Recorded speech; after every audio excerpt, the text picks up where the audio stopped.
Dieu qui est le même Dieu de la Bible. Donc les prescriptions qui ont été données dans les anciennes écritures se retrouvent aussi dans l'islam.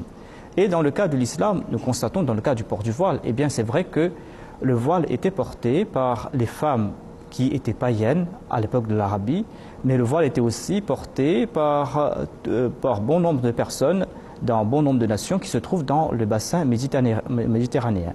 Donc on trouve aussi la question du voile dans le Nouveau Testament, dans l'épître de Corinthiens, où il est dit que toute femme, au contraire, qui prie ou qui prophétise, la tête non voilée déshonore son chef. C'est comme si elle était rasée, sa tête était rasée. Donc c'est vrai que le voile était prescrit dans les anciennes religions. Et l'islam, en Arabie aussi, avant que cette instruction ne soit révélée, et cette instruction sur le port du voile a été révélée assez tardivement, c'est-à-dire que vers la 4e année de l'Hégire, et c'était vraiment des derniers commandements qui ont été révélés sur ce qui est pratique religieuse. Jazakumullah, Qayoum Saheb, quel est l'objectif alors derrière ces enseignements, cet enseignement du voile? C'est quoi l'objectif précis? Parce que c'est ce que nos téléspectateurs demandent aussi. Oui, c'est une question très importante parce qu'il y a vraiment beaucoup de mauvaise compréhension à ce niveau-là. La première chose qu'il faut savoir, c'est que le voile symbolise la chasteté. Le voile, aujourd'hui, il est fait non seulement pour la femme, mais il est fait aussi pour l'homme. Parce qu'il y a 2 versets à ce niveau-là dans le Saint-Coran. Il y a un verset dans lequel il est très clairement dit que la femme doit baisser son regard et se couvrir sa tête. Et l'homme en question, et l'homme également, doit baisser son regard. Donc il y a déjà ce qu'on appelle le voile des yeux, qui montre bien toute la symbolique, tout l'objectif du voile, qui est de préserver les individus contre leurs émotions, leurs pulsions naturelles. Et donc, les enseignements qu'ils ont liés au voile sont faits pour préserver la chasteté et donner un cadre au développement moral et spirituel de l'homme et de la femme. Mais comme on se focalise sur le bout de tissu, finalement, on croit que le voile n'est qu'un enseignement qui a trait à la femme en islam, alors que les deux sont concernés. Alors, peut-être une question à Assed Moujib Saheb qui est avec nous depuis la Belgique. Alors, on se pose toujours la question de l'étendue de cette obligation, parce que est-ce qu'il y a certaines personnes qui se cachent totalement le visage? Donc, je vais peut-être vous poser la question à vous, parce qu'on a une difficulté technique avec... Quelle est la portée de l'enseignement en 1 minute? Le Coran parle de khimar, c'est le terme qui a été utilisé dans le Saint-Coran pour le voile. C'est-à-dire les femmes de l'Arabie portaient un voile sur la tête. Et le Saint-Coran déclare que voilà, les femmes musulmanes doivent tirer ce voile et couvrir aussi la poitrine, se couvrir la poitrine. Donc cela concerne les cheveux, la tête, la poitrine. Et le Saint-Coran parle aussi de djilbab, c'est-à-dire que c'est un vêtement avec lequel on se couvre le corps. Donc, ce qu'on peut en déduire de ces versets du Saint-Coran, c'est de se couvrir la tête, de se couvrir la poitrine, de se couvrir le corps, c'est-à-dire de ne pas dévoiler, comme dit le Saint-Coran, de ne pas dévoiler sa beauté naturelle. C'est-à-dire la beauté naturelle d'une femme, c'est sa silhouette. Jazakumullah. Alors justement, pour avoir un peu plus le ressentiment de personnes qui sont dans la rue, nous sommes allés dans les rues de Paris et nous avons interviewé certaines personnes concernant le voile, de ce qu'ils en pensent, et je ne vous cache pas que certaines réponses sont plutôt impressionnantes. Je ne sais pas du tout.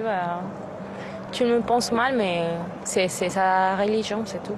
La voile islamique existait avant l'arrivée de Mohammed sallam. La voile existait déjà. Ah, ça, je suis contre. Surtout en France, je suis contre. C'est tabou. Oui. Non, il n'est pas tabou, justement. C'est que pour moi, le voile, on est un petit peu en France. Voilà. Et pays des libertés. Je rappelle qu'avant, les religieuses en France, etc., donc justement, c'est pas tabou, c'est qu'on a déjà eu. Et on s'est libéré du voile. Parce que si vous prenez les photos de 1900, etc., des paysans, vous voyez, les femmes, elles sont pas voilées. Elles ont un foulard, un fichu, vous appelez ça comme vous voulez. Mais, ou alors elles avaient un bonnet, elles avaient ci. Donc il y a eu en France. mais on a réussi à se libérer. Donc là, ce serait revenir en arrière et se reprendre une sacrée douche en arrière. Homme, femme, n'importe, on a le droit d'avoir son corps comme on veut. Toute personne a le droit de faire ce qu'il veut. J'aime pas l'équipage, j'aime pas les trucs, j'aime pas... Un curé, il se présente en habit, ça ne me dérange pas. On est dans un pays catholique, donc ça ne me dérange pas. On n'est pas dans un pays islamiste, ni dans un pays de religion, de confession juive ou de religion juive. Sauf que lorsque vous posez ce genre de questions dans un pays comme celui-ci, on peut arriver à comprendre qu'il y ait des gens qui n'adhèrent pas. Mais moi, c'est une question de liberté de chacun. Et sans plus. J'ai rien contre, les femmes sont libres de s'habiller comme elles le souhaitent. Après, il y a des restrictions qui ne portent pas que sur le voile, mais sur les signes religieux devant certains publics, dans certaines fonctions, qui sont le service public. Oui, je considère que quel que soit le signe religieux, que ce soit une main de Fatima, une étoile de David, une croix ou un voile, n'a pas à être porté à l'école. Par exemple, dans mon pays, moi je suis iranien, c'est obligatoire. Je ne peux pas sortir sans. Et la femme elle fait ce que veut en fait. Si elle veut le mettre, elle le met en France, n'importe où. Après, moi dans ma famille, tout le monde doit le mettre, c'est obligatoire. Donc pour moi, c'est mieux qu'on le mette. Ce qui me dérange, c'est le voile intégral. Le reste, ça ne me dérange pas. C'est un pays laïque. Si je vais dans un pays islamique, je me lie aux coutumes du pays. C'est tout. Si je viens en France, pas de voile. Moi, j'aimerais qu'on m'explique pourquoi, voilà. Parce que moi, je suis né aux Minguettes, d'accord, les Minguettes dans les années 80, d'accord, les tours, les buildings, et j'ai grandi avec toutes les nationalités. Les Chinois, les Arabes, mes copains étaient Algériens, Tunisiens. Il n'y avait pas ça. Je ne comprends pas pourquoi aujourd'hui il y a ça. Sincèrement, moi, je suis pas contre le voile. Je vois pas que le voile pose un problème. Parce qu'il y a des vêtements et des habits traditionnels qu'on regarde, qu'on trouve ici en France, les Hindis ou les Africains. Tout le monde a la liberté de porter ce qui lui plaît. Voilà, donc on a vu quelques impressions et on a vu ce que les gens pensaient du voile. Plusieurs remarques sont plutôt intéressantes et on va continuer d'en parler avec les séries de questions. Mais avant cela, j'aimerais rappeler aux téléspectateurs qui nous regardent qu'ils peuvent nous appeler en direct au numéro qui s'affiche en bas de vos écrans. N'hésitez surtout pas à nous appeler. Nous prendrons vos appels en direct et même durant cette émission. Également, n'oubliez pas de nous suivre sur les réseaux sociaux, sur notre compte YouTube d'Horizon d'Islam ou encore sur MTA en français, sur Twitter et sur Facebook. Et pour ceux qui ne peuvent pas nous appeler directement, vous avez également la possibilité de prendre votre boîte mail et de nous écrire à horizon@mta.tv. Une personne disait dans le cadre de ces micro-trottoirs qu'on a pu faire que ça relève finalement le voile de la liberté de chacun. Et donc la question n'est pas de militer, et ça c'est un tweet de Sarah Lafont, la question n'est pas de militer pour ou contre le voile, mais pour le choix en majuscule et la liberté en majuscule des femmes de décider et de pouvoir s'exprimer en tant que militante politique sans être réduite à ce choix. Alors, Hassane Moujib Saheb, est-ce que les hommes musulmans ont des obligations dans le même esprit que le voile pour les femmes? Et on en a déjà un petit peu parlé avant, dans la première séquence. Donc, Jazakumullah Asif Saheb, pour cette question, je pense que Yom Sab, au début de l'émission, il a mentionné le verset de 32 de la Surat Al-Nur, où Allah parle clairement de ce commandement divin du voile. Maintenant, tout d'abord, il faut se souvenir, avant que j'entame la question, que l'ordre de se couvrir a été donné tout d'abord aux hommes. Donc le verset 31 parle tout d'abord aux hommes de restreindre leurs yeux et leur regard, et aussi de préserver leur partie intime. Puis après ce verset, le verset suivant, deuxièmement, ça parle aux femmes que tout d'abord qu'elles doivent elles aussi restreindre leurs yeux et veiller sur leur partie intime. Maintenant, la question est qu'elles doivent se couvrir le visage ou bien c'est la poitrine, le verset parle clairement que وَلْيَضْرِبْنَ بِخُمُرِهِنَّ عَلَى جُيُوبِهِنَّ, qui veut dire qu'elles tirent leur couverture de tête sur leur poitrine. Comme je pense que M. Qayoum Saheb l'a mentionné au début de l'émission aussi, qu'elles doivent, donc tout ce qu'elles portent, le drap qu'elles portent sur leur tête, elles doivent le faire descendre et elles doivent couvrir leur poitrine avec ce drap aussi. Donc forcément, les cheveux doivent être couverts, le cou doit être couvert, la poitrine doit être couverte. Et est-ce que maintenant, la question qui se pose souvent, c'est est-ce que le visage doit être couvert ou pas? D'après les hadiths du saint prophète sallallahu alayhi wa sallam, on voit que à l'époque du saint prophète sallallahu alayhi wa sallam, les femmes, après une fois qu'il y a eu ce commandement divin, les femmes se couvrissaient le visage à un point ou à un niveau où elles n'étaient pas en train d'exposer leur visage. C'est-à-dire que déjà de un, on ne les reconnaissait pas, de deux, elles n'étaient pas maquillées et pour attirer les autres, les hommes. Donc, et le Messie premier, alayhi salatu wassalam, pour éclaircir maintenant pour nous exactement, il a dit que les femmes, comme je viens de dire, que leurs cheveux de devant et de derrière doivent être couverts et que une partie de joue doit être couverte et une partie du menton aussi, ça doit être couvert. Maintenant, ça ne doit pas être comme le burqa que nous voyons chez les talibans, comme une partie des yeux, on est en train de voir seulement une partie des yeux, et la femme, même son nez, il est couvert, elle a difficile même à respirer. Donc tout ça, ce n'est pas le voile islamique. Le voile islamique, la base, c'est la pudeur, et comme je viens de mentionner, que les parties intimes et les cheveux, la poitrine et une partie du visage doit être couvert. Jazakumullah Hassan Mojib Saheb. Alors, pour revenir peut-être sur un élément que l'on va sûrement nous opposer, c'est qu'on est 4 hommes aujourd'hui sur ce plateau, 3 sur ce plateau, 1 par Skype à discuter du voile. Est-ce que les femmes de la communauté musulmane Ahmadiyya sont impliquées justement sur ces questions-là? Eh bien, c'est une bonne question parce que nous, au sein de la communauté Ahmadiyya, nous disons que nous présentons au monde dans la pratique les préceptes de l'islam. Et nous constatons qu'un des faits au sein de la communauté musulmane Ahmadiyya, c'est que partout, on le constate, c'est que les jeunes femmes sont plus éduquées que les hommes. C'est-à-dire qu'elles ont fait des études tertiaires, certaines sont des professionnels dans leur domaine. On peut en faire le constat ici à Londres, il y en a plein qui sont des médecins, qui travaillent dans des hôpitaux, qui sont des experts dans leur domaine, qui portent le voile, et le voile ne les empêche pas de s'exprimer, le voile ne les empêche pas de faire des programmes, le voile ne les empêche pas d'avoir une vie épanouie et sociale. Jazakumullah Qayoum Saheb, nous avons quelqu'un au téléphone, nous sommes en direct avec Hamza de Paris, et Hamza de Paris, assalamu alaikum, vous pouvez nous poser votre question. Assalamu alaikum, donc merci déjà tout d'abord pour votre invitation et pour ce concept.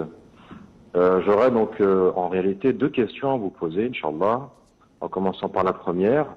Donc j'ai vu, donc c'est une chaîne MTA, donc c'est une chaîne MT Ahmadiyya, si je comprends bien. Et j'aurais voulu savoir en fait, comment se fait-il qu'on n'ait pas eu connaissance de la Jama'at Ahmadiyya jusqu'ici, étant donné qu'on entend plusieurs communautés comme les chiites et d'autres, en fait, on n'a pas eu connaissance de cette Jama'at-là jusqu'ici. Donc c'est sa première question. Et la deuxième question, c'est de savoir où est-il indiqué le retour de Isa alayhi salam et l'apparition du Mahdi dans le Saint-Coran. Y a-t-il des versets? Omar Saheb, alors comment ça se fait qu'on ne connaisse pas la Jamaat Ahmadiyya? Tout d'abord, merci de prendre le temps d'assister à l'émission et de poser votre question. Et en réalité, la communauté musulmane Ahmadiyya, elle est plus connue qu'on ne le pense, mais malheureusement, elle est connue sous un angle biaisé, tronqué. Parce qu'il y a de la désinformation, beaucoup de désinformation à notre sujet. On présente des enseignements que la communauté ne défend pas. Et c'est peut-être l'une des raisons qui fait que la communauté musulmane Ahmadiyya est n'a pas, on va dire, pignon sur rue. Bon, mais cela dit, ça ne veut pas dire que parce que certains n'ont pas entendu parler que la communauté n'est pas connue, puisque la communauté musulmane Ahmadiyya compte plusieurs millions d'adhérents à travers le monde. C'est la communauté qui se propage le plus vite. D'après une encyclopédie chrétienne qu'on peut trouver facilement sur Internet, qui explique effectivement que parmi les communautés musulmanes, c'est la communauté la plus dynamique et qui se propage le plus rapidement. Mais souvent, il y a des sobriquets qu'on nous attribue et on présente l'Ahmadiyya comme une communauté qui n'est pas musulmane. Souvent, vous avez dans certaines mosquées, malheureusement, vous avez des livres qui sont écrits à notre sujet où on nous présente comme des personnes qui ont des croyances contraires aux principaux enseignements de l'islam, alors qu'en réalité, on croit aux 5 piliers de l'islam, on croit aux 6 piliers de la foi. On a une pratique dans les rites, tout du moins, qui est semblable en tout point avec l'orthodoxie islamique. Alors, on a encore 1 minute pour cette question. Taou Kayoumsa, vous voulez répondre? Oui, c'est-à-dire la question de est-ce qu'il y a dans le Saint-Coran, parce qu'on parle de l'avènement de Isa ou du Mahdi, c'est vrai que le Saint-Coran parle de Jésus comme celui qui a été envoyé chez les enfants d'Israël, Isa ibn Maryam, comme un prophète qui a été suscité chez les enfants d'Israël et qui est décédé comme tous les autres prophètes. Donc l'avènement du Messie de Isa ibn Maryam, on le trouve mention dans plusieurs hadiths des Sahih, de Sahih al-Bukhari, Muslim et les autres. On trouve mention aussi du Mahdi dans les hadiths. Mais par contre, dans la sourate Al-Jumu'ah, chapitre 62 du Saint-Coran, dans le Saint-Coran, on trouve mention de l'apparition du Saint-Prophète Mohammed une deuxième fois. Je dois citer le Saint-Coran, donc ça va prendre un peu de temps. Donc je cite que la traduction du Saint-Coran, il est dit dans ce verset, c'est le verset 3 du chapitre 62 du Saint-Coran. Ce sera le verset 2, parce que nous on compte la Basmala comme le premier verset, donc nous on va compter comme le verset 3 et 4. Dans les autres Corans, ce sera le verset 2 et 3. Donc il est dit que c'est lui qui a suscité parmi les illettrés un messager qui est des leurs, qui leur récite ses signes, qui les purifie et leur enseigne le livre de la sagesse, bien qu'ils eussent été auparavant dans un égarement manifeste. Ensuite il est dit, il le suscitera de parmi d'autres des leurs qui ne se sont pas encore joints à eux, et il est le puissant, le sage. Quand ce verset, le Saint-Prophète Mohammed sallallahu alayhi wa sallam a cité ce verset parmi ses compagnons, eh bien, les compagnons lui ont demandé, mais qui sont ces gens au prophète d'Allah qui ont été mentionnés dans ce verset? Ceux d'entre qui ne se sont pas encore joints à nous, qui sont ces gens-là? Qui sont ces gens parmi lesquels vous allez réapparaître? C'est un hadith d'Al-Bukhari, le recueil le plus authentique après le Saint-Coran, le livre le plus authentique. Eh bien, le Saint-Prophète Mohammed lui n'a pas répondu immédiatement. Ils ont posé cette question à 3 reprises. Et le Saint-Prophète Mohammed lui a posé sa main sur Salman, le Persan, qui était un de ses compagnons, mais qui n'était pas un arabe. Il a dit que si la foi devait monter aux Pléiades, si la foi devait monter au ciel, eh bien il y aura quelqu'un qui va faire revenir la foi. Et nous acceptons Mirza Ghulam Ahmad, qui est le fondateur de la communauté Ahmadiyya, comme cet imam al-Mahdi. Et il y a plusieurs hadiths, il y a plusieurs versets, il y a plusieurs points qu'on pourra présenter qui prouvent sa véracité. Inch'Allah, on aura l'occasion de le présenter soit en tout cas durant cette émission, soit durant d'autres directs. Et on va revenir sur le thème même de notre émission, de notre direct du jour, c'est concernant le voile islamique. Alors, il y a une question qui se pose fondamentalement, qui est de dire, est-ce que le voile islamique, parce que souvent on dit que les femmes voilées sont des personnes qui sont recluses, que l'on enferme chez elles, etc. Est-ce que le voile est le symbole de vraiment une séparation de l'homme et de la femme? C'est-à-dire que quand on porte le voile, on ne peut plus aller dans la rue, on ne peut plus sortir, on n'a plus le droit de rien faire et on est soumis au joug de son mari. Et par ailleurs, pour qui porte-t-on le voile à la fin? Parce que c'est ça la vraie question, Omar Saeb. Oui, ce qui est étrange quand même de noter, c'est que lorsque une sœur, donc une bonne sœur chrétienne qui porte le voile, elle se présente, donc tout de suite on va avoir comme connotation une personne qui a décidé de vouer sa vie au Seigneur. Par contre, lorsqu'une femme musulmane va porter le même bout de tissu sur la tête, on va dire tout de suite que cette personne-là, elle est annihilée, elle est aliénée, elle est sous le joug de son mari. Chose qui est complètement faux. C'est déjà porté insulte à ces millions, même ces centaines de millions de femmes à travers le monde qui ont fait un effort de foi, qui ont fait un choix de vie, qui ont une adhésion, une croyance sincère et honnête, qui adhèrent à une religion qui est plusieurs fois centenaire. C'est carrément porter insulte à cette foi. C'est là qu'il y a un véritable problème. Omar Saeb, nous avons une question de Mousten Leila du Bénin par mail, qui me pose une question qui est assez intéressante tout de même. Peut-on enlever le voile lorsqu'il fait chaud en public? Eh bien, ça, je ne pourrais pas y répondre exactement, mais ce que le calife, il a répondu à une question presque similaire récemment dans une classe que j'ai vue quelques jours de cela. Il a dit que, par exemple, pour le fait, voilà, vous parlez de la femme, est-ce qu'elle porte le voile, est-ce qu'elle peut travailler, par exemple? Si elle peut travailler, et si est-ce que, voilà, sur son lieu de travail, on lui demande d'enlever le voile, qu'est-ce qu'elle doit faire? Le calife de la communauté musulmane Ahmadiyya a déclaré tout d'abord que si cette femme, elle est vraiment obligée de travailler, que voilà, sa vie en dépend, parce que, par exemple, l'islam met des règles, mais il y a aussi des exceptions. Par exemple, en islam, le port est interdit en islam. C'est l'exemple qu'a cité le calife. Le port est interdit, mais il y a des situations de contrainte. Pour de survie, il est permis de manger le porc pour survivre. C'est ce que dit le Saint-Coran. Il a déclaré que voilà, dans ce cas-ci, si cette femme, vraiment, sa vie, sa survie, la survie de ses enfants, parce qu'elle est dans une situation de contrainte, qu'elle dépend de cet emploi, de ce salaire, et qu'elle n'a pas d'autre emploi à trouver, que voilà, on la force de ne pas porter le voile parce qu'elle est sur son lieu de travail, elle peut enlever, et ensuite, quand elle sort du lieu de travail, remettre son voile. Par exemple, il y a des chirurgiennes musulmanes qui vont porter un chapeau de chirurgien, qui vont enlever le voile quand elles partent dans le bloc opératoire. Il y a une publicité canadienne qui est très intéressante à ce sujet et que j'avais aperçue notamment lorsque j'y avais été, c'est que il y avait une femme voilée qui était habillée en médecin et il y avait écrit ce qui nous intéresse c'est ce qu'il y a à l'intérieur et pas ce que vous portez à l'extérieur. Je pense que ça résume assez bien votre pensée, Qayoum Saeb. Alors nous avons une personne qui nous appelle de Paris, qui est Bilal de Paris et qui souhaite nous poser une question. Assalamu alaikum. Donc oui, c'est Bilal de Paris. Je me posais une question en fait, c'est qu'il y a des indications claires concernant la tenue vestimentaire, disons, des femmes, sur comment elles doivent porter le voile, etc.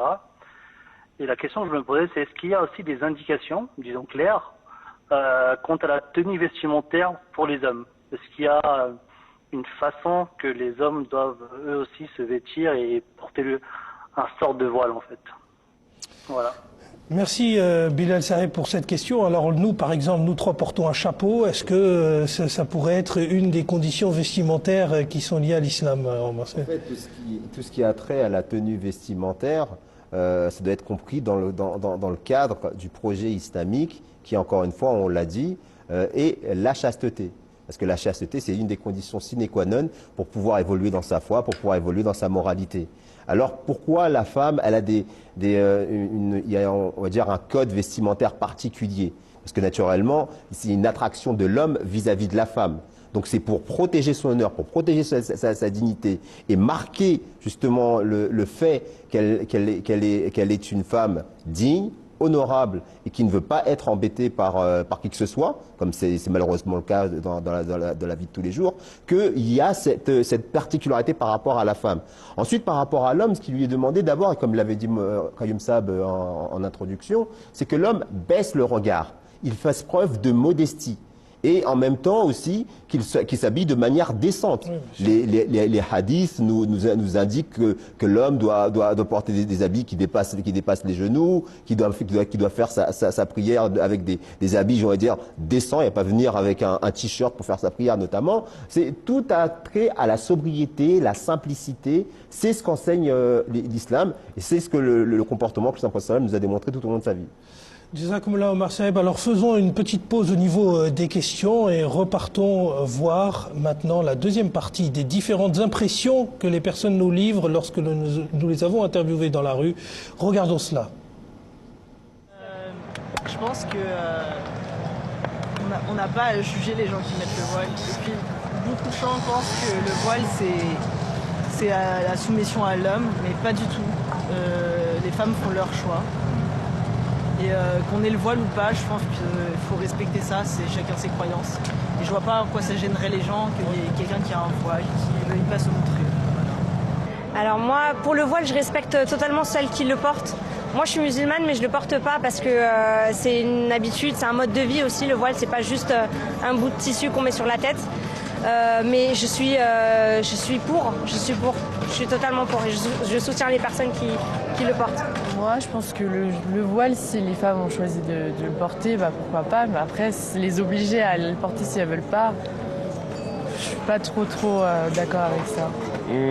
Franchement, je respecte déjà ces femmes-là qui le portent déjà parce que pour moi, c'est un acte déjà de foi et de courage et rien d'autre, quoi. Je respecte, c'est tout. Et j'essaie de discuter. Alors, j'ai pas forcément facilité à approcher des gens qui en ont un, mais j'ai des amis qui sont encore qui sont à l'islam et qui mangent halal et que je fais manger halal chez moi, il n'y a pas de problème. Je comprends pas le voile et je voudrais qu'on m'explique qu'est-ce que ça leur apporte en fait. Pour nous, la voile représente l'identité de la femme et sa spiritualité. Après, justement, si par exemple on habite ou on vit dans un pays tel que la France ou un pays autre que la France, s'il y a une loi qui dit que par exemple le voile ou n'importe quel signe religieux est interdit dans un lieu public, comme l'école ou comme l'entreprise, je pense qu'il faut respecter ça. La voile judaïque était pour les femmes juives aussi, parce qu'eux aussi ils ont un voile. Mais avec le temps, la voile a été bannie en première en Espagne par les gens qui ont fait la reconquête de l'Espagne. Et la voile a commencé à symboliser l'islam qui, dans la tête de beaucoup, c'est la religion et la culture ennemie. Alors le voile pour moi, je vois ça comme un signe de respect que les femmes elles ont envers elles-mêmes et leurs maris pour celles qui sont mariées. Et c'est une manière en fait de valoriser la femme étant donné que la femme elle est vue de manière assez particulière. C'est plus facile pour une femme d'être jugée, bon selon moi, qu'un homme, les actes d'une femme, j'ai l'impression que ça a plus d'impact que les actes d'un homme. Moi je suis pas du tout contre. Je pense que chacun fait comme il le veut, comme il l'entend.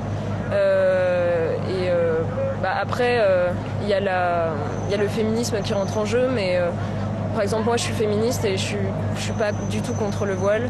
Et je pense qu'à partir du moment où il y a un consentement du côté de la femme et que c'est elle qui le décide, il n'y a aucun souci avec ça. Ça, c'est une question de choix. Vous savez, en France, les sœurs et même les femmes étaient voilées quand elles rentraient dans les églises jusqu'à il y a peu de temps. Donc en fait, moi, ça ne me chauffe pas. Donc le voile, c'est pas une manière de se cacher, mais de se protéger, pas de protéger, non, mais de se couvrir, de se préserver plutôt. C'est ça le mot. Voilà donc d'autres impressions, un peu comme une continuité aux premières vidéos et qui sont tout aussi intéressants. On remarque qu'il y a des avis très différents et que les gens sont prêts à en parler assez ouvertement et sans aucun tabou, ce qui est quelque chose d'assez rassurant pour le débat. Alors un rappel aux téléspectateurs qui nous regardent aujourd'hui, ils peuvent nous appeler en direct au numéro qui s'affiche en bas. Attention, il n'est pas surtaxé puisque c'est la régie qui vous rappelle. N'hésitez surtout pas à nous appeler. Nous prendrons vos appels en direct et durant l'émission, comme vous avez pu le voir jusqu'à présent. Aussi, n'oubliez pas de nous suivre sur les réseaux sociaux, sur notre compte YouTube, Horizon d'Islam, ou encore sur MTA en français, sur Twitter ou sur Facebook, où vous pouvez également nous poser vos questions. Pour tous ceux qui ne peuvent pas nous appeler en direct, n'oubliez pas, et certains l'utilisent déjà très bien, c'est l'adresse email horizon@mta.tv. Venons-en à notre question, à notre thème. Et le thème, il y a une problématique qui est assez importante. Alors, il y a la dame des micro-trottoirs qu'on vient de faire qui demande qu'est-ce que ça leur apporte aux femmes de se voiler. Peut-être que la question mériterait d'être posée directement à une femme qui est directement concernée pour celle-ci. Et Inch'Allah, on aura l'occasion peut-être d'avoir quelqu'un qui pourra répondre à cette question. Mais en tout cas, est-ce qu'on peut considérer, finalement, si on résume un peu les vidéos, c'est que le voile, est-ce que c'est un asservissement de la femme? Et je pose la question un peu indifféremment à vous deux. Non, on l'a déjà bien dit, et ça a été dit par plusieurs personnes sur le micro-trottoir. Ce n'est pas un asservissement. Le principe ici, ce n'est pas ni asservissement, ce n'est pas non plus une question d'identité culturelle non plus. C'est une question d'un principe religieux que l'on peut appliquer si l'on souhaite l'appliquer. On n'est pas contraint à l'appliquer. C'est très important ce que vous dites parce que finalement on rentre dans l'islam par consentement et on applique les préceptes de l'islam par consentement. Et donc à partir du moment où il y a un consentement à la fois dans l'entrée dans l'islam et dans l'application des préceptes, on ne peut pas considérer qu'il y ait une quelconque contrainte dans ça. Et ça c'est un problème que l'on rencontre beaucoup dans ces pays qui sont en voie de sécularisation, c'est-à-dire où le fait religieux est en train d'être de plus en plus éloigné. Les gens ont tendance à regarder vers l'athéisme et on a un problème à comprendre qu'en fait adhérer à une religion, c'est un acte qui donne du sens à sa vie. Et donc, c'est évidemment par consentement, Omar Saeb. Oui, parce qu'en fait, c'est comme s'il y avait un traumatisme lié à l'histoire. Je pense qu'aujourd'hui, en Occident, on regarde trop les autres religions à travers le prisme de l'histoire occidentale vis-à-vis de la religion et la religion chrétienne en particulier. Et certes, il y a eu des traumatismes importants qui ont fait que c'est le résultat d'une lutte qui a fait qu'on a rejeté en bloc à un moment donné la religion.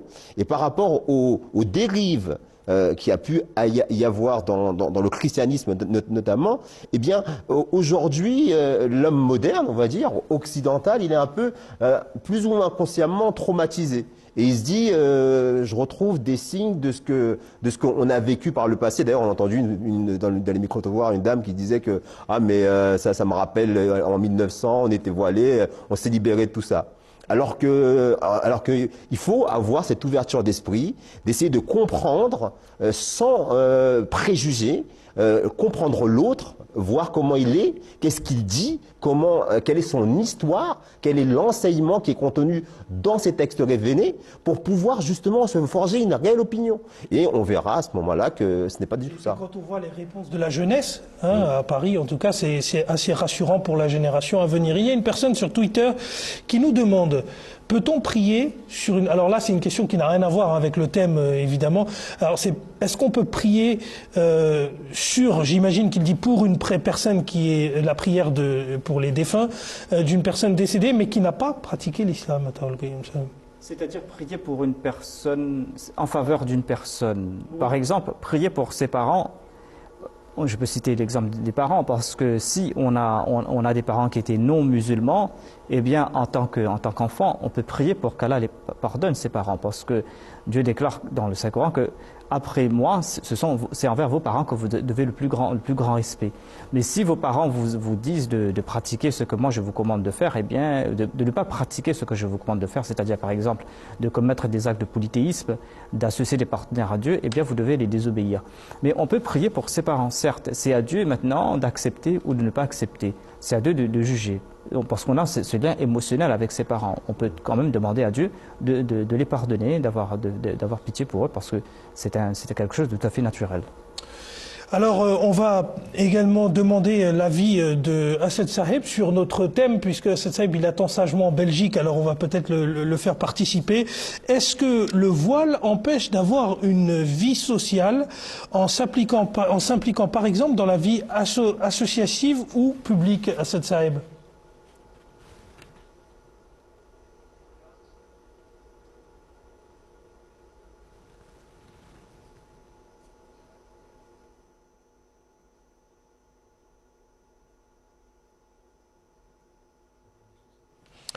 Alors on a un petit problème technique, on ne peut pas entendre Assed Saheb, on le reprendra tout à l'heure. Alors, pour revenir à une autre question qui portait sur notre thème, on a un tweet de Thomas Guénolé qui dit que « Étrange que les gens confondent militer pour le droit des femmes à s'habiller comme elles le veulent et militer pour le port du voile. Ce sont deux enjeux différents. Étant féministe, je milite pour que toute femme s'habille comme elle le veut et je désapprouve le port du voile. » Alors Omar Saeb, peut-on porter le voile et militer en même temps pour le droit des femmes? Parce que la dame là, elle a tout dit. Parce que je dirais même aujourd'hui que le voile est un enjeu majeur pour défendre les droits de la femme.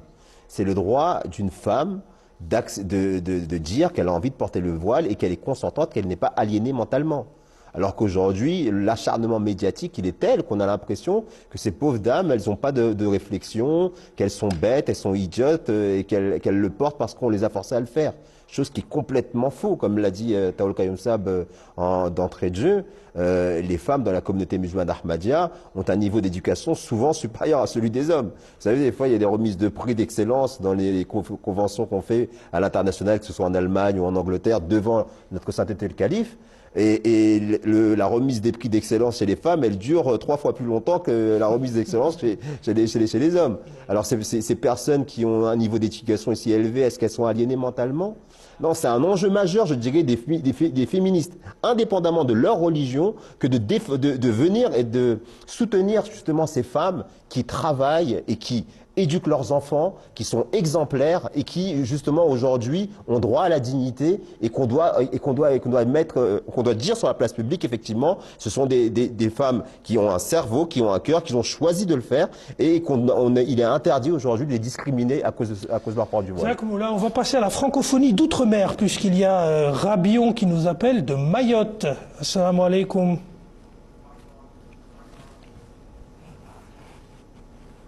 Assalamu alaikum. Wa alaikum salam wa rahmatullah. Monsieur Rabion, alors dites-nous, quelle est votre interrogation? Ma question, je suis musulman Ahmadi de Mayotte. Et ma question, si je me marie avec une femme chrétienne, comment je vais célébrer le mariage? Alors, si M. Rabion, qui est un musulman Ahmadi de Mayotte, dit-il, s'il devait se marier avec une femme chrétienne, comment il doit célébrer le mariage? Eh bien, l'islam, c'est vrai que le Saint-Coran permet le fait de se marier avec des gens du livre. Ce n'est pas interdit d'après ce que nous dit le Saint-Coran. Les rites du mariage, il faut aussi comprendre pourquoi est-ce qu'on se marie. Donc, il faut aller en amont. On se marie pour mener une vie chaste et pour avoir des enfants qui vont aussi mener une vie chaste. Donc, se marier avec une chrétienne, c'est vrai, c'est permis en islam, mais il faut aussi que cette dame soit chaste. Donc, il faut aussi que cette dame, on puisse mener une vie en commune qui puisse nous apporter cet épanouissement spirituel et moral. Donc les rites au sein, ce sera comme les rites qui sont au sein de l'islam, c'est-à-dire de faire le nikah, et le nikah c'est-à-dire de proclamer que voilà, ces deux personnes vont s'unir. Donc la mariée sera représentée par une personne et puis le mari devra payer une dot, comme cela se fait dans le cas de tous les mariages au sein de l'islam. Alors, on va peut-être passer sur Skype, on va essayer de reprendre la connexion avec la Belgique. Est-ce que donc le voile empêche d'avoir une vie sociale en s'impliquant par exemple dans la vie associative ou la vie publique? Donc oui, depuis le début de l'émission, on est en train de parler du voile, mais tout d'abord, il faut se rappeler que toute la responsabilité n'est pas sur les épaules de la femme. Donc le Saint-Coran explique clairement que le premier commandement, c'est pour les hommes, qu'ils doivent restreindre leurs yeux. Et puis, je voudrais ici citer un hadith de Bukhari qui dit que « Iza lam tastahyi fasna ma shi'ta » qui veut dire que lorsqu'il n'y a plus de pudeur, alors il n'y a plus de limites et tu fais ce que tu veux.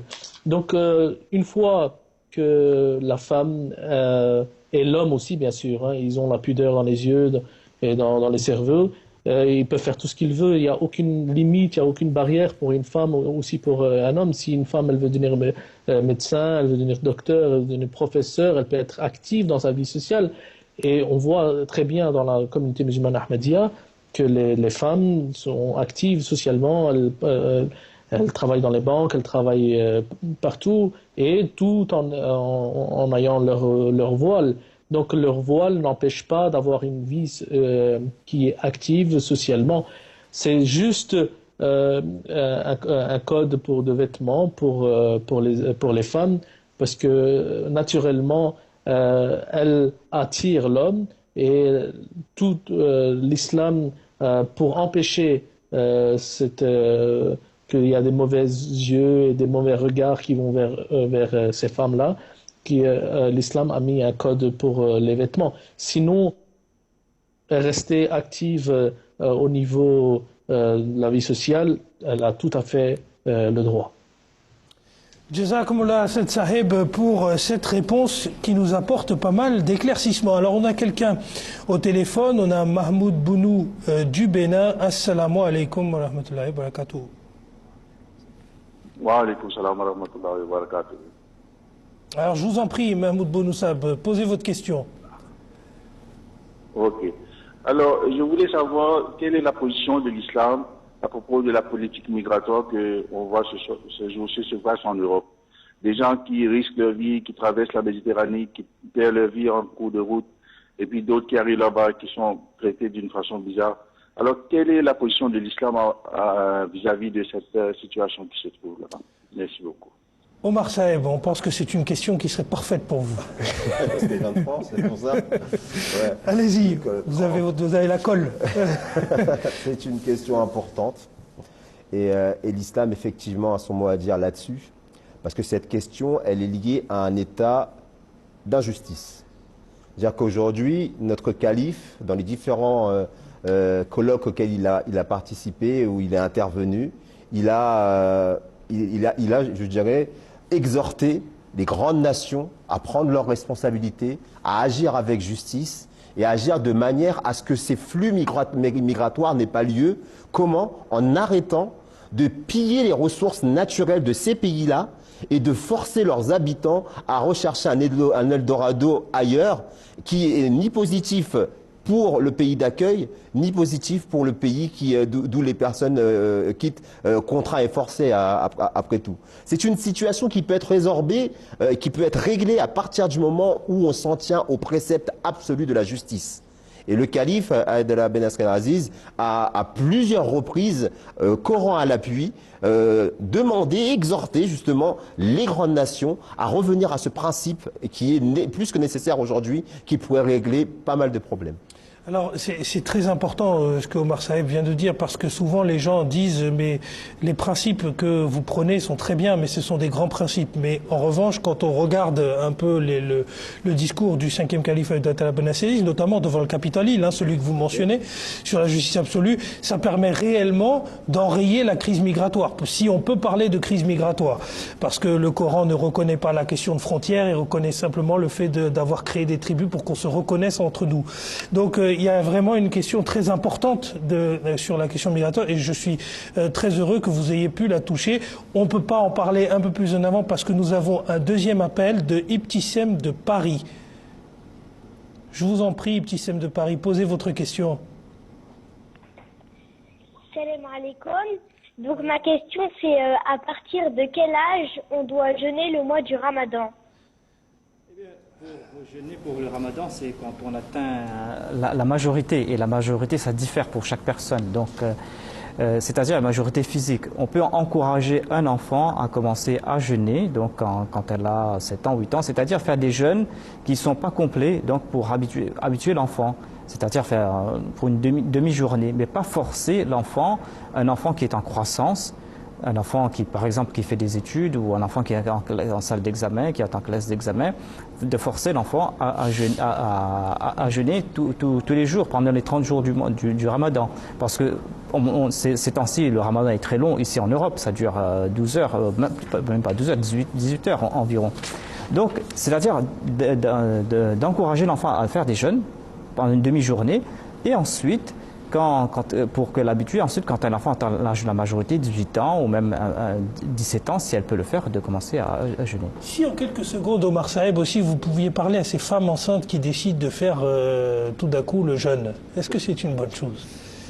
Là, on est toujours dans le même esprit de la réponse de Ataul Karim Saab, savoir que le Saint-Coran est un livre et l'islam est une religion pratique qui vise d'abord à préserver l'intégrité physique de l'individu. Et là, pour le coup, en l'occurrence, l'intégrité physique, pardon, je vais y arriver, de deux individus. Parce que la croissance de l'enfant, c'est presque, on va dire, criminel de faire une chose pareille. Parce qu'il est important de penser à cet enfant qui a besoin justement de nourriture et d'éléments que la pratique du jeûne va contre justement les intérêts de cet enfant et de cette maman d'ailleurs. Jazakumullah pour ces réponses. Alors on a 2 articles aujourd'hui dans le cadre de notre actualité, puisqu'il ne nous reste plus que quelques minutes avant la fin de cette émission, et on a une petite partie où on traite justement des différents sujets d'actualité, et on a deux articles qui s'intéressent exactement au même sujet, sauf que l'un concerne la France, dans le Val d'Oise, département du 95, une femme voilée expulsée du marché de Noël. L'avocate évoque une humiliation publique, et ça c'est publié dans la Gazette. Et nous avons également TVA Nouvelles, qui est un quotidien du québécois, donc on passe outre-Atlantique, où la laïcité pour éviter les dérapages plaide Legault, qui est le Premier ministre du Québec. Alors d'abord, avec Ataoul Kayoum Saeb, on va parler de cette femme voilée qui est expulsée du marché de Noël. Est-ce que c'est une bonne chose d'expulser Manu Militare, pas Manu Militare, mais en tout cas d'expulser une femme voilée? C'est un acte discriminatoire, c'est tout. Parce que le maire a évoqué le droit de la laïcité. C'est-à-dire, en tout cas, ce qu'il a fait, le maire, c'est-à-dire que le maire est venu, il a vu cette dame qui est sur son échoppe en train de vendre ses produits. La dame, tout d'abord, elle a eu le droit de le faire parce qu'elle a demandé à l'État la permission de le faire. Mais cette dame ne représente pas l'État. Donc, c'est tout à fait, elle n'exerçait pas un service public et elle n'était pas soumise à cette loi de neutralité ou au contraire, c'est-à-dire la laïcité garantit la liberté de conscience et cette dame n'a enfreint aucune loi pour être présente. Donc c'était un acte discriminatoire.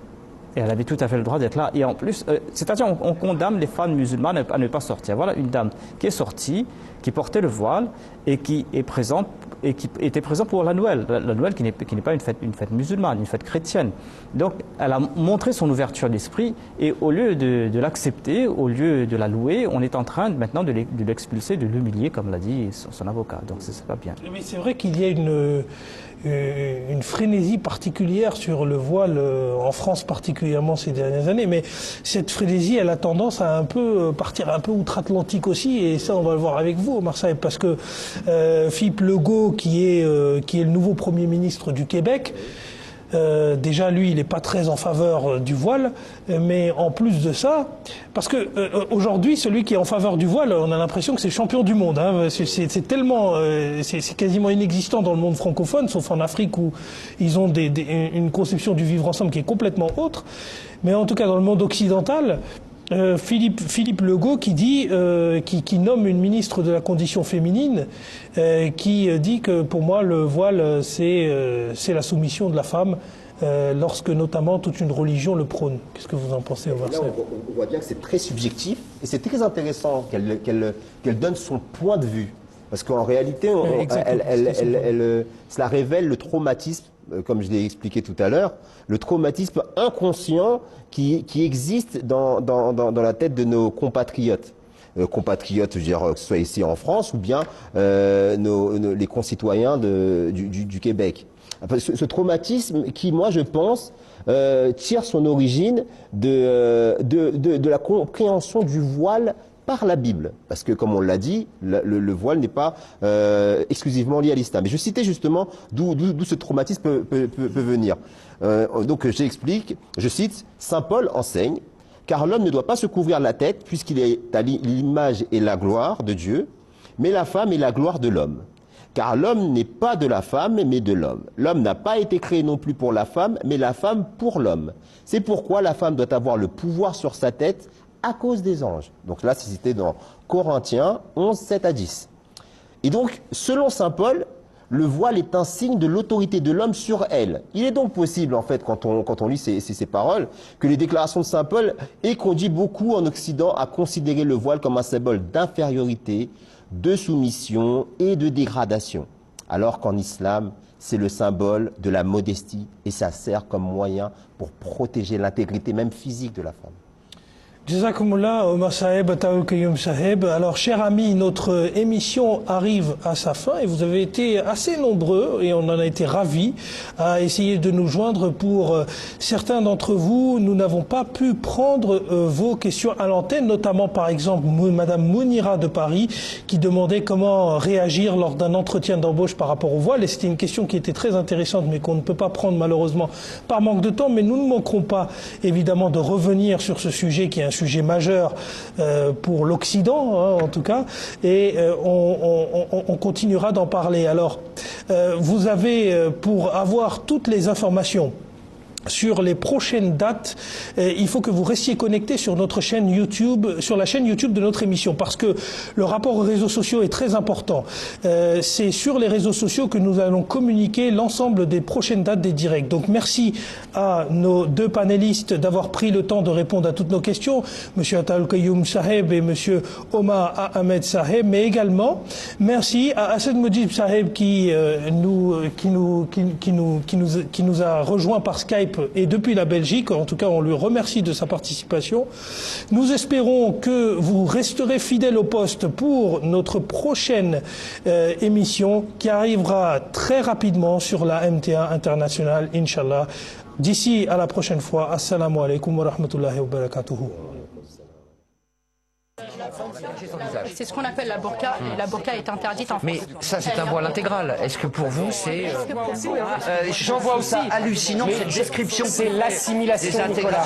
Parle de l'assimilation. Non, l'assimilation est morte il y a 30 ans. Pour la majorité, 2/3 des interrogés, la laïcité est acceptée et la loi de la République placée au-dessus de la loi religieuse. Très inquiétant.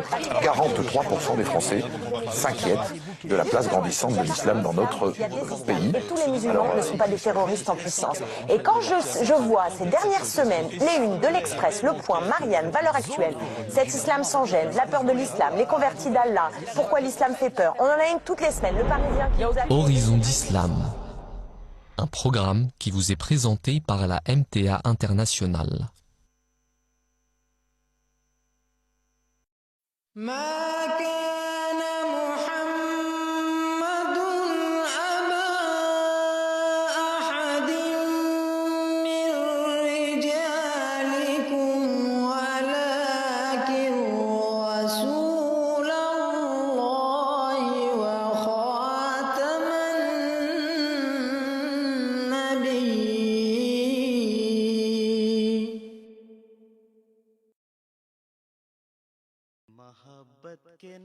Here's a look at the next few programs on today's schedule.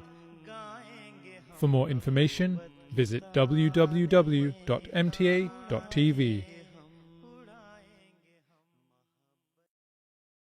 Coming up next after the break, our daily roundup of the latest news headlines from around the world.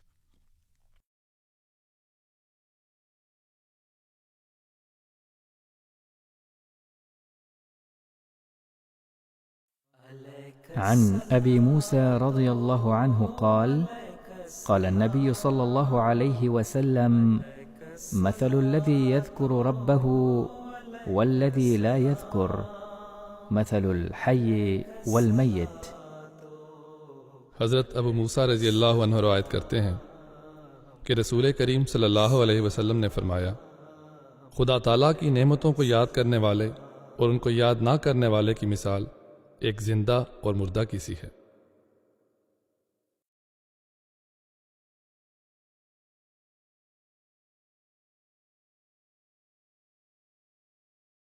I am quite certain that the manner in which God Almighty now draws near and manifests himself and reveals hundreds of matters of the unseen to his servant is almost unprecedented in past ages.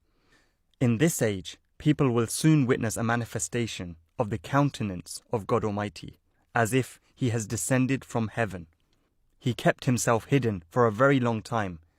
He was rejected and remained silent, but now he shall conceal himself no longer, and the world will witness manifestations of his power, the likes of which their forefathers never saw. This will come to pass because the earth has been corrupted, and people have lost faith in the Creator of the heavens and the earth. They pay lip service to him, but their hearts are estranged from him. That is why God has declared that now he will create a new heaven and a new earth.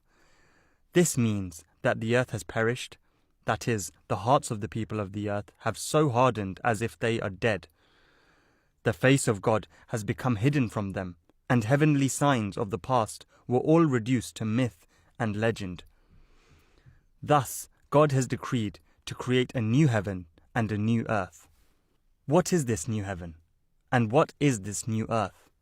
A new earth means those pure hearts that God is preparing with his own hand, which will be manifested by him, and through whom God will be manifested. A new heaven means those signs which are being shown by his command at the hand of his servant. Love for all, hatred for none. Let's make it happen.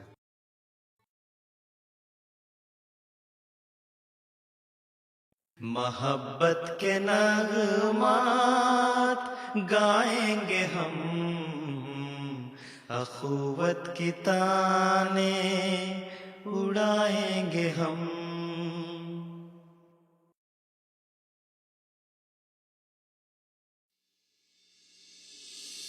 And now, the news from our London studios.